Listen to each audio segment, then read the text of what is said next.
Okay, so in the last video, I talked about, the RTA fundamentals, some of the good practices in RTA, and I even started introducing playstyles. But in this video, what I want to do, okay, before I start talking about, the actual pros and cons of certain playstyles and, the ideas behind the playstyle, I thought I'd bring this video to you now because this is a nice segue into that portion, all right? And what is this topic I want to talk about? It's quite simply finding your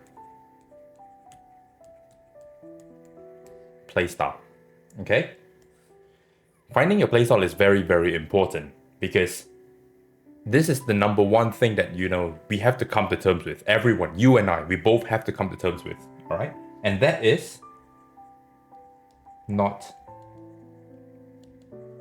every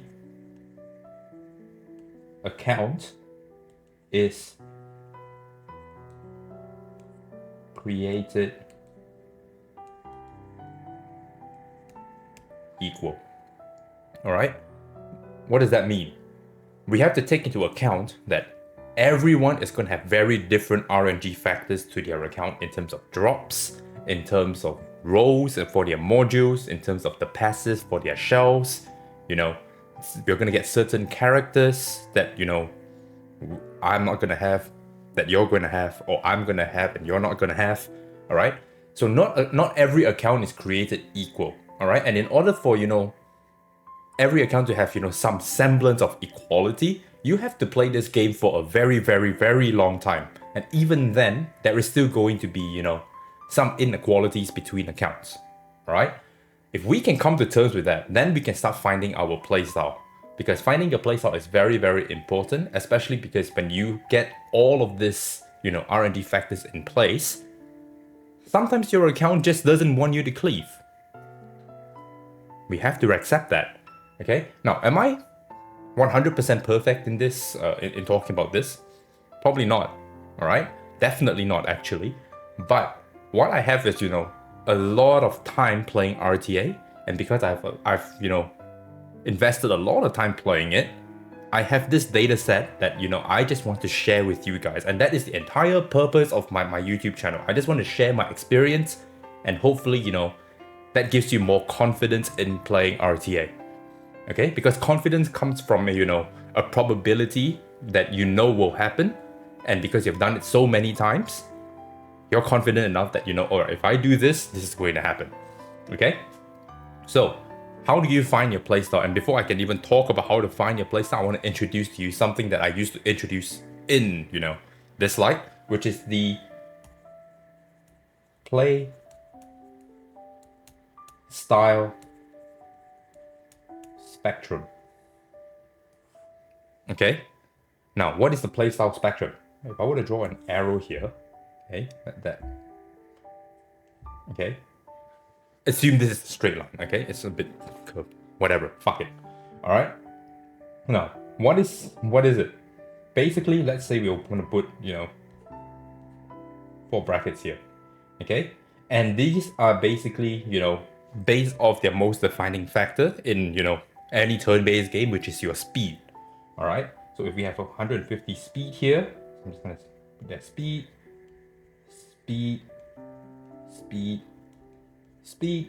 and let's say this is 200, this is 250, and this is 300. Okay? All hypothetical, just something so that you have a framework. Alright? Right smack in the middle, we have what we call standard. Okay? If you trend down this path, you're playing more tanky. Alright? And if you trend up this path, you start going into the aggro territory, and then eventually you reach the cleave territory. Okay? But right smack in the middle is what we like to call standard, or what I like to call standard. Okay? Why is this important? It's because if you understand, your entire account's, average speed, the more speed you have, the more aggressive your account is. The less speed you have, the more tanky you should be playing. Okay? Because there's no way you can, play fast if you don't have fast gear. So say for example, like I said in the first part here, not every account is created equal.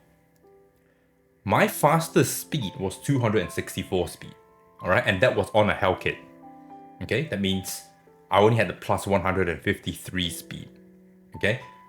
There were people out there who had, plus 171, 180 speed, all right? In the beta. I can't match that. So I can't play any of these two, right? I can't play any of these two. There's no way. So I had to play more standard, and then I had to trend down towards a more tanky route. Okay?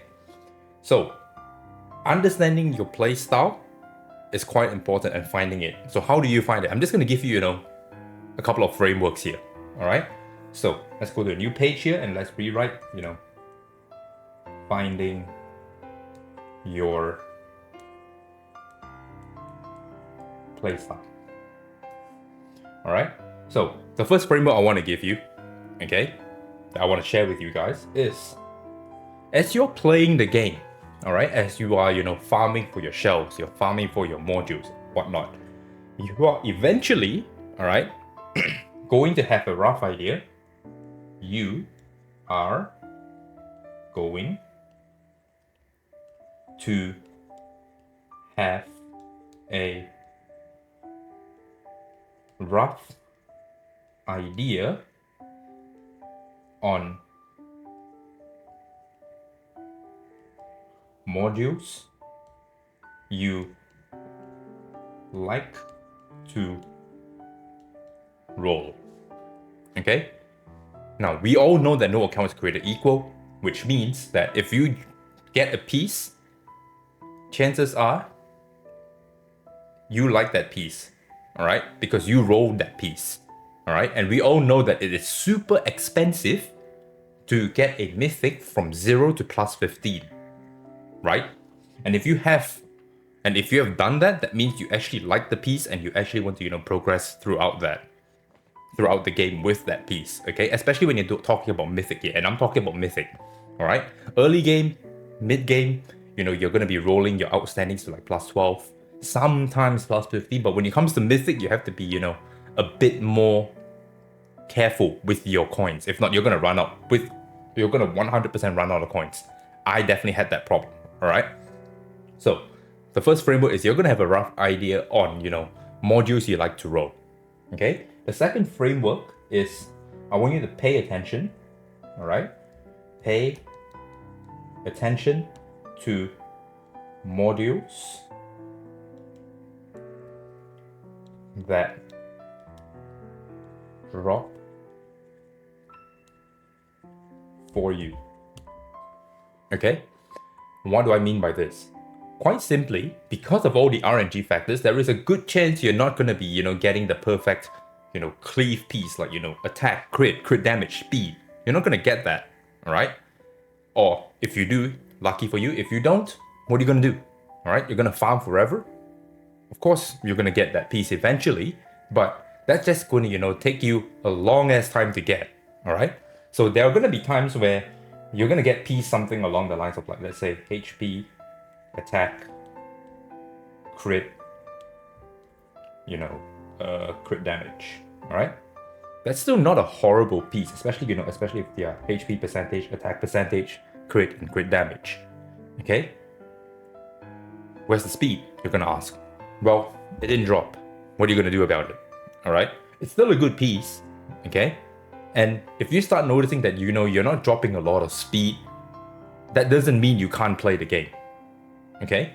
Because if it rolls well, right? I'm not even going to talk about the percentage on how it rolls and stuff like that, but let's just say, this roll like +1, +1, +2, +1, okay?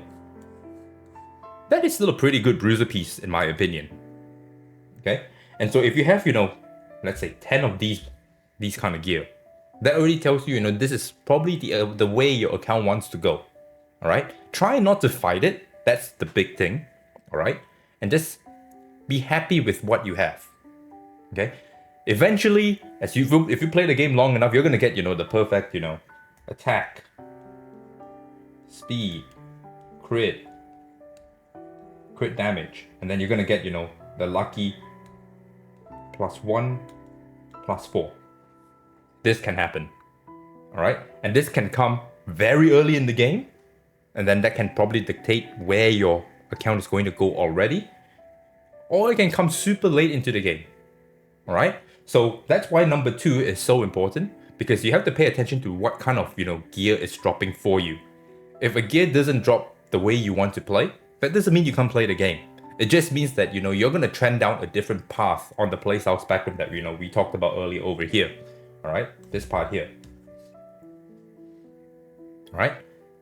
And that is probably, the 2 most important frameworks, especially when, we are starting to get ourselves into RTA. All right. You don't want to, take forever to get yourself into RTA, because you're going to lose out on a whole bunch of rewards in the RTA shop. You're going to miss out on dupes and all that kind of stuff.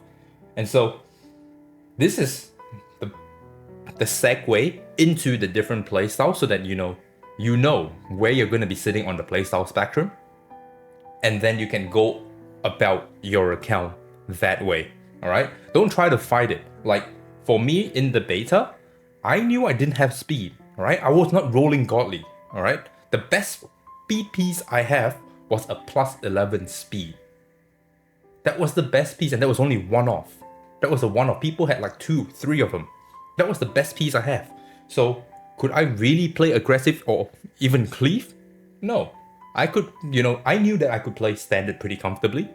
All right. And if I really wanted to push the boundaries to go into aggro in the draft, I could. But I was more likely to be playing standard and then trending down the tank line. All right. So that is super important. And now that I've given you the 2 frameworks to, work on finding your playstyle, that could probably help you in, the game when it fully launches on June 5, on, not being mad at what kind of, drops you get when you are playing the game, all right? How your gear is going to roll, I don't know. What kind of drops you're going to get, I don't know. But we do know for a fact that you're going to get gear, you're going to get modules. It's a matter of how you interpret it and, coming to terms with your account. Okay? Now, you guys really enjoyed this whiteboard series, so we're going to talk more about, the different playstyles in a different section. But I thought I'd get this one out to you guys. Hopefully you guys like it, and if you do, the usual, like, comment, subscribe. If you want to watch me on Abstract, you can watch me live playing this game. Besides that, catch you guys in the next section.